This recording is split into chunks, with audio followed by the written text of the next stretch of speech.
Macam-macam penyakit kongenital. Selama 8 minggu kehamilan jangan nyampah sama sekali. Please banget, dia akan resetting semua hormon, progesteron, kortisol, testosteron, estrogen, DHA, dia akan resetting semua dengan pregnenolon. Jadi kanker itu hubungan kebanyakan yang saya pahami ya, dari hormon juga. Caranya gimana? Nah, catat baik-baik. Mempertahankan sel-sel kulit saya. Makanya setiap hari saya melihat kok kulit saya makin berseri gitu. Ada satu resep lagi saya mau kasih. Ini bisa dipakai untuk orang demam berdarah.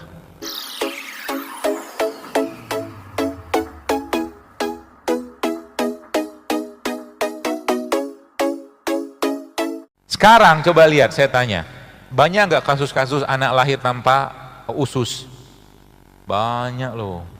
Banyak nggak anak lahir tanpa kepala, nama ensepali namanya. Banyak anak lahir tanpa anus, atresia ani. Banyak anak lahir macam-macam penyakit kongenital. Gen. Dari mana anak itu dapat? Dari mak bapaknya. Jadi kalau si ahwat, si ikhwan ini katakanlah misalkan tiap hari nyampah, maka kalau dapat anak tidak mendoakan, tapi berat bagi gennya anak tadi, ya apalagi selama 8 minggu kehamilan. 8 minggu kehamilan adalah proses pembentukan gen. Selama 8 minggu kehamilan jangan nyampah sama sekali. Please banget. Yang mau kawin. Kelihatan muka-muka banyak, belum kawin banyak nih. Selama 8 minggu yang Anda makan apa? Produk Quran semua. Ada berapa macam? Yang biasa saya sarankan setelah saya tanya ke teman-teman beberapa teman objin yang tahu tentang ini, maka dia akan sarankan madu, kurma sama zaitun. Itu dan kacang-kacangan boleh. Madunya 1-2 sendok makan sehari, kurmanya 7 butir, hanya 7 butir. Sampai selesai dia mau lahiran. Zaitunnya 1 sendok makan. Cukup. Itu asam aminonya, folatnya, besinya semua di situ. Berarti yang laki-laki gimana? Makan aja itu juga apa-apa. Ya. Karena dia kerjanya kan beda. Ya, terutama kalau Anda menambahkan habatus sauda. Habatus sauda akan mengembalikan ke laki-lakian Anda. Yang dulunya, hai gitu, kembalikan. Karena habatus sauda, loh nggak percaya nih, lupa deh. Ini Pak, mahal loh dijual. Jadi Anda mungkin ketawa ya, subhanallah ini saya waktu baca ini, ada satu bahan namanya pregnenolon. Pregnenolon itu king of hormone. King of hormone. Kalau pregnenolon ini muncul atau kita dapatkan, maka apa yang terjadi? Dia akan resetting semua hormon, progesteron, kortisol, testosteron, estrogen, DHA, dia akan resetting semua dengan pregnenolon. Dan itu dijual preparat asodiannya di Amazon, harganya hampir 250.000. Anda tahu itu apa? Habatus sauda. Pregnenolon itu ada pada habatus sauda. Itu sebabnya Nabi mengatakan, kalau sudah bicara pada tingkat hormon, maka kita bicara pada tingkat kanker. Jadi kanker itu hubungan kebanyakan yang saya pahami ya, dari hormon juga. Terutama wanita ya. Maka perlu adanya reset hormon, reset metabolik. Ngeriset, jadi laptop lagi rusak, pencet tombol startnya lama gitu, nanti kan baik lagi. Itu reset. Pakai apa? Pakai habatus sauda. Caranya gimana? Udah tahu kan? Udah tahu belum? Pernah saya share kan? Oh bukan di sini memang. Mau tahu? Gak usah dibaca ya.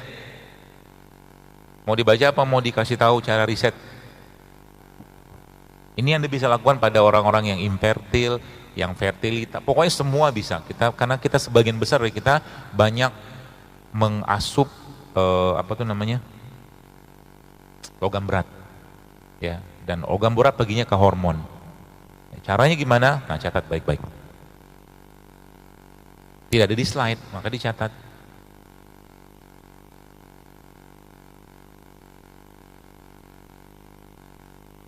Caranya adalah satu hari Anda harus minum air minimal 2,5 liter. Berapa banyak? Air apa? Air isi ulang. Nggak usah air kemasan, saran saya sih. Di rumah saya pakai air isi ulang. Dari mana? Dari sumur. Jadi sumurnya saya olah, airnya pH-nya 5,6, saya 5 lah. Saya pakai water treatment, jadi keluarnya jadi 7 pH-nya. Jadi bagus, ya, mempertahankan sel-sel kulit saya. Makanya setiap hari saya melihat kok kulit saya makin berseri gitu. Oke, 2,5 liter ya, satu hari. Dalam 1 liternya teman-teman sekalian, dalam 1 liternya Anda tambahkan 3 sendok teh habatus sauda. Berapa sendok teh? 3. Ini kayak kuliah paling malam ah. Kemudian 1 liter itu Anda habiskan pada hari pertama, hari kedua, hari ketiga. Hari pertama, hari kedua, hari ketiga kapan? Kalau besok Anda mulai, maka besok hari pertama. Tidak pakai tanggalan. Yang ngantuk silakan tidur. Sian banget matanya. Kemudian hari kedua, hari keempat, hari kelima, maka Anda siapkan lagi 1 liter habatus sauda. 1 liter air, maaf. Ditambah 4 sendok teh habatus sauda. Berapa sendok teh? 4 sendok teh. 1 liter air ditambah 4 sendok teh habatus sauda. Anda makan, Anda minum berapa hari? Selama 3 hari, hari keempat, hari kelima, hari keenam. 4 tetes habatus sauda. Berarti sehari Anda minum berapa mili? 330 mili kurang lebih. Jelas? Kan 1 liter. Dihabiskan berapa hari? 3 hari. Maka 330 lah kurang lebih. 333. Kemudian hari ke-7, 8, 9 Anda ambil lagi 1 liter habatus sauda, 1 liter air tambah dengan 5 sendok teh habatus sauda. Diminum hari ke-7, hari ke-8, hari ke-9. Kemudian lanjut lagi ke hari 10, hari 11, hari 12 Anda siapin 1 liter air dan ditambahkan dengan 6 sendok teh habatus sauda. Hari ke-10, hari ke-11, hari ke-12 Anda minum itu.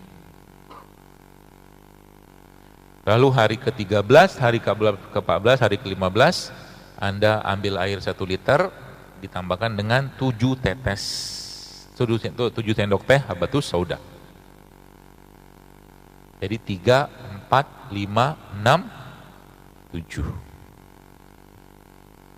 Terus hari ke-17-nya gimana? Hari ke-17 Anda akan kembali ke sekuen awal.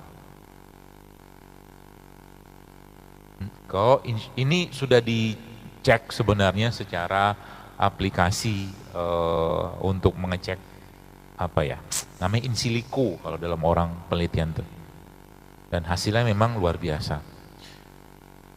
Terus teman-teman sekalian, Anda minum jus buah-buahan ya, berganti-ganti tiap hari dicampur dengan 7 butir kurma setiap hari. Kemudian minum madu setiap pagi 2 sendok makan. Setiap hari Anda minum minyak zaitun 3 sendok makan. Tadi yang pertama kan minum jus buah. Jadi kalau Anda bikin semangka gitu kan, semangkanya Anda campur sama kurma 7. Ya. Pagi aja. Kemudian madu 2 sendok makan setiap pagi. Minyak zaitun setiap sore. Setiap sore 3 sendok makan. Jadi semua makanan-makanan proses, gula pasir, tepung, segala macam di stop. Seafood yang terutama seafood laut, ya, terutama di Jakarta nih, saran saya, ini judulnya kan lagi ngeriset jangan diganggu dengan hal-hal yang memberatkan. Nah maka seafood yang kemungkinan ada kontaminasi logam berat jangan makan. Ya, apalagi sudah frozen. Frozen tidak untuk dimakan. Daging merah jangan sering-sering, apalagi dibakar atau dipanggang. Terus diapain? Di sup, dipepes.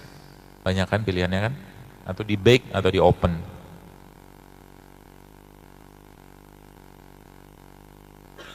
Sebelum Anda makan biasa, jadi boleh nggak, tetap makan, nggak masalah, tapi nasi putih jangan, saran saya, nasinya nasi merah. Nasi merah. Sebentar. Nasi merah tuh teman-teman sekalian. Mana dia?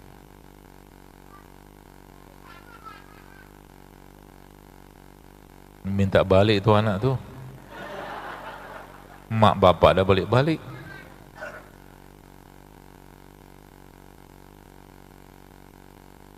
Nih, ada satu resep lagi saya mau kasih. Ini bisa dipakai untuk orang demam berdarah. Pakai apa? Ternyata beras merah itu tinggi banget Saya lupa nama bahannya, ya. Tapi dia cepat banget untuk menaikkan trombosit. Tapi dia harus dicampurkan dengan air kelapa.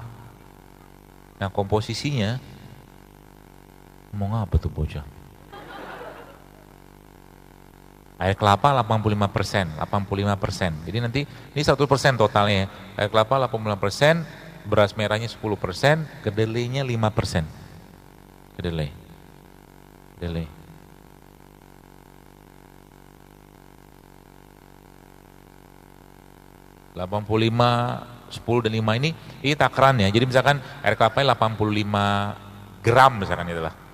Maka beras merahnya 10 itulah. Kedelainya 5. Itu bisa Anda kasih ke orang-orang yang DHF, tapi tidak hanya DHF saja. Dia untuk orang-orang ITP juga bisa. ITP itu idiopathic thrombocytopenia purpura, yang kulitnya itu loh, bintik-bintik bercak merah itu, bisa pakai ini. Dan ini ada risetnya. Kalau mau Anda cari risetnya, Anda ketik aja di browsing di Google, EMSA judulnya.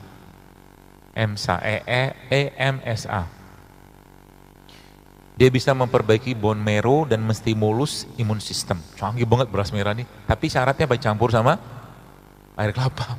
Yang canggih sebenarnya kelapa. Dahsyat banget kan?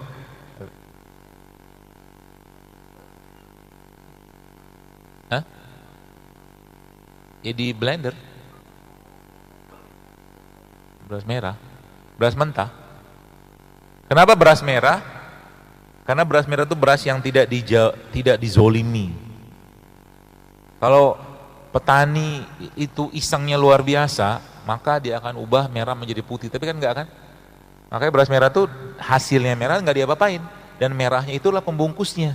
Makanya beras merah itu masih banyak atau masih tinggi banget vitamin mineralnya. Jadi termasuk beras merah ini teman-teman bisa Anda jadikan rice milk, susu beras. Dulu orang tua kita kan makan susu air tajin kan. Nah, sekarang jangan, karena air tajinnya penuh dengan logam berat. Kalau beras merah sebagian besar tumbuhnya tidak pakai begitu-begituan, relatif masih alami. Ini bisa blender, Anda kasih air, lalu Anda minum susunya, susu beras, rice milk. Keren. Ya. Itu ya. Nah, terus yang tadi sudah belum selesai kan? Lalu Anda makan buah-buahan gitu kan, sebelum makan makanan pokok, kurang lebih 1 jam. Sebelum makan, Anda makan buah itu dikunyah, bukan jus. Berapa lagi? Makan semua buah yang berkulit tebal, kecuali durian. Kalian nggak ngantuk ya? Habis nangis ya? Manggis itu bagus banget, makan manggis. Ya. Apalagi kulit tebal ya. Mangga tuh pernah saya share kan, mangga tuh dimakan semuanya, sama kulit-kulitnya, sama hijau-hijaunya itu makannya semua. Browsing aja, itu penelitiannya ada loh, bahkan gelatin atau kolagen sehingga saya itu ada pada kulit hijaunya semangka. Percaya kata saya, udah ikut aja. Bahkan pete itu ada risetnya. Pete itu mengandung antioksidan loh. Cuma karena saya nggak suka pete, memang saya mau makan. Ya, tapi kalau makan pete itu sama biji-biji sama kulit-kulitnya. Gitu. Yang banyak, kan itu kunci. Wakulu, wasrobu, walatusrifu, yang berlebihan. Dan kadar berlebihan itu apa? Kadar berlebihan itu teman sekalian sebenarnya adalah ini. Jadi kita tuh kalau sering saya sampaikan gini lah. Mana ya? Nah ini dia. Ini berlaku buat ibu-ibu. Don't ever let someone let you a recipe tell how much garlic to put in your food. Ibu-ibu tuh kalau masak pakai feeling. Betul? Herbal tuh juga sebenarnya. Ya. Jadi kita tuh udah ke feelingan kalau bahasa saya. Feelingan tuh ya nggak mungkin juga kita makan kunyit banyak-banyak kan, ambil kunyit itu kan paling 1 ruas 2 ruas gitu aja kita ambil, nggak juga setengah kilo. Herbal setengah kilo memang bisa bikin mandul. Ya, bisa bikin mandul. Jadi dosis tingginya herbal itu, ya ada namanya efek double shot. Double shot ini beneran udah jam 10.05. Saya pura-pura ngantuk gitu. Jadi efek double shot itu herbal itu teman sekalian, pada dosis rendah Anda maintain terus, Anda akan dapat manfaat yang banyak banget. Tapi pada dosis tinggi, tingginya tuh tinggi banget, nggak kayak obat kimia. Contoh gini ya, kalau kita bicara paracetamol itu dosis maksimum 5.000 mg sehari. Kan biasa makan kan 3 kali 500 kan, 1.500 kan, dosis maksimum sih nggak saya 5.000 mg sehari. Jadi antara dosis terapinya sampai dosis maksimum tuh rentangnya pendek, paham nggak? Kalau herbal, contoh misalkan kita bicara kunyit itu kalau katakanlah Anda sehari minum 250 gram masih aman, sehari loh. Gram loh, bukan miligram loh, masih relatif aman. Dan itu dosis yang relatif, dosis standar untuk semua jenis herbal. Tapi biasanya saya lebih milih untuk minum dikit tapi dapat manfaatnya banyak gitu loh. Ya, dan rata-rata kita juga udah pakai feeling kan. Feelingnya maksudnya mana? Ya nggak pakai itu, nggak pakai apa? Nggak pakai hitungan. Ya, gitu ya. Panitia bilang 5 menit lagi. Alhamdulillah. Nah, sampai mana tadi ya? Lalu Anda mulai biasakan untuk apa? Untuk melakukan tadi yang intermittent fasting tadi ya. Semakin sering Anda melakukan intermittent fasting, Anda melaparkan diri Anda, dan Anda bisa bayangkan dalam sekalian ketika lagi lapar, ya tubuh kita akan mencari resource yang ada dalam tubuh kita. Maka tubuh kita akan melakukan namanya autofagi. Dia akan makan sel-sel rusak, sel-sel yang masih bagus dia akan tumbuhkan lagi. Maka sebabnya orang yang stroke bahkan kan ceritanya dalam, saya kemarin ketemu sama dokter bedah saraf waktu di Medan. Subhanallah dia nemuin saya gitu habis acara Hijrah Fest itu. Dia itu banget, misalnya terinspirasi banget, bahkan dia pengen neliti gitu kan. Dan karena selama ini pembahasannya mereka itu bahwa sel saraf otak itu nggak bisa neurogenesis, nggak bisa. Ternyata bisa. Dengan cara apa? Alternate fasting. Bisa loh. Dahsyat itu begitu ya. Jadi alternate fasting itu puasa apa tuh? Puasa Daud sebenarnya.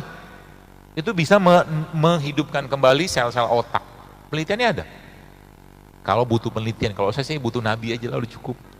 Nabi udah cukup lah. Apa yang Nabi lakukan pasti benar, udah selesai. Nabi makan jeruk, Nabi makan semangka sama kurma. Ternyata sains menjelaskan makan kurma itu besi dicampur vitamin C. Itu cocoknya luar biasa dan meningkatkan potensi pada kurmanya. Jadi kalau nanti bulan Ramadan, Anda habis makan kurma, makanan jeruk, makanan semangka. Nabi begitu. Jadi apa yang dikerjakan Nabi, ikutin, udah selesai, nggak usah tanya-tanya. Pasti benar. Gitu ya.